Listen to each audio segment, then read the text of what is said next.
Isn't that beautiful?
Greetings, friends, family, and survivors. Sorry about the wind. Not much I can do about it. I'm just recording here on my cell phone.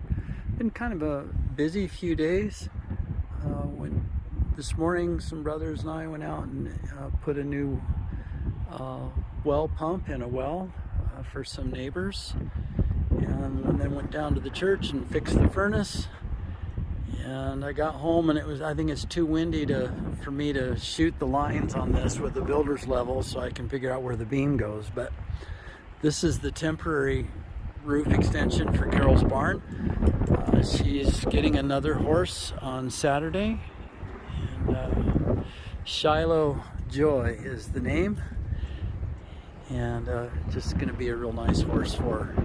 So I need to get this up before winter sets in so we can get her out of the wind and out of the snow. So I treated the posts, set them in concrete.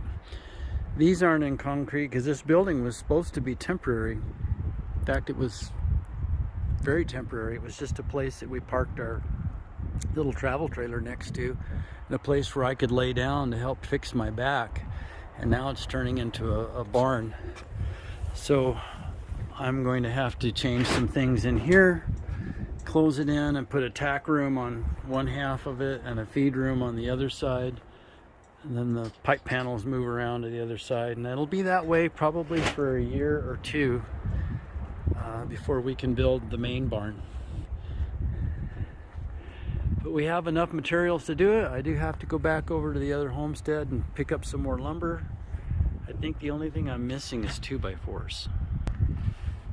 The other thing is we brought the log splitter over from the other homestead, and I got the firewood under some tarps.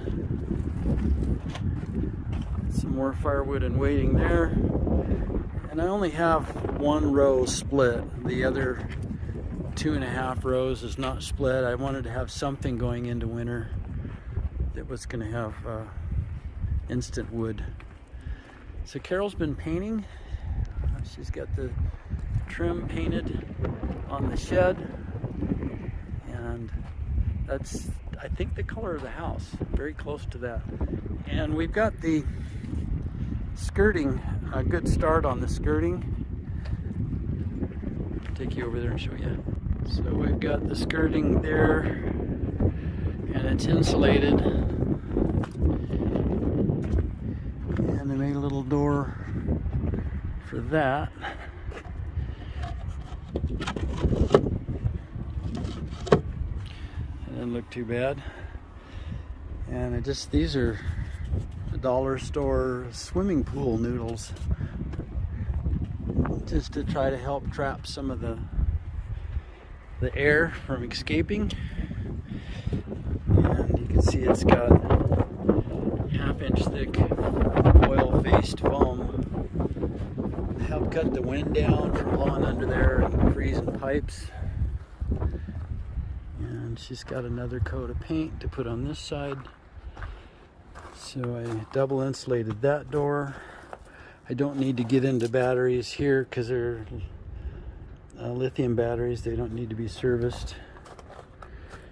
And built an insulated box for the water. And the tricky part was covering around the stairs. I still need to stick some insulation around some of the cracks. It's just the best I could do. It's an unknown. Hopefully we'll be out of this trailer in the house before the real cold weather sets. I probably will take this PEX line and get it up off the ground, and that should help. And I may end up having to stack some straw bales around that valve and the pipe going over there. If I have to, I can put a heat tape on it, but I didn't want to go that route if I didn't have to, because this is going to have to be disconnected once we set the house here, and that's less than a month from now. So yep, that's what's going on. So a pastor friend of mine who grows these trees up here locally, the nursery operation, and I forget the name of this. I don't remember if it was a Russian elm or what, but spruce that do well here. Usually if that is the elm tree, it doesn't do really good. It might do okay, but it doesn't do real well up here. It does a lot better on the valley floor, but some places it does well. We'll just see how it works. So we would like to plant a lot of these trees, but this is a good start, kind of a housewarming gift. And so I need to get those in the ground soon. It is so wonderful having a blue sky since the rain. It got rid of the smoke, and it's just helped so much. And I like the cooler weather too. So when the OSB price finally came down, I went and bought some OSB, and this is the insulation. I don't think it's got a very high R factor, but it's got to help, right? And it was only $8 a sheet, and I didn't want to spend $40 a sheet for 2-inch tech foam. And I had a friend who's got 170 sheets of 2.5-inch tech foam for what, $15 a piece, and I thought about doing that, but it was going to be a whole lot more work using that big tech foam trying to seal that trailer up. So hopefully it'll be good enough. So I bought a bunch of, what is that, 10 by 25 foot and 10 by 50 foot rolls of black visqueen, and we've got to cover those burn piles. But it's been so windy, and I need to go collect a whole bunch of rocks first, because I'll have to hold the tarps down with rocks. And then when there's a foot or two of snow on the ground, we'll go ahead and light them.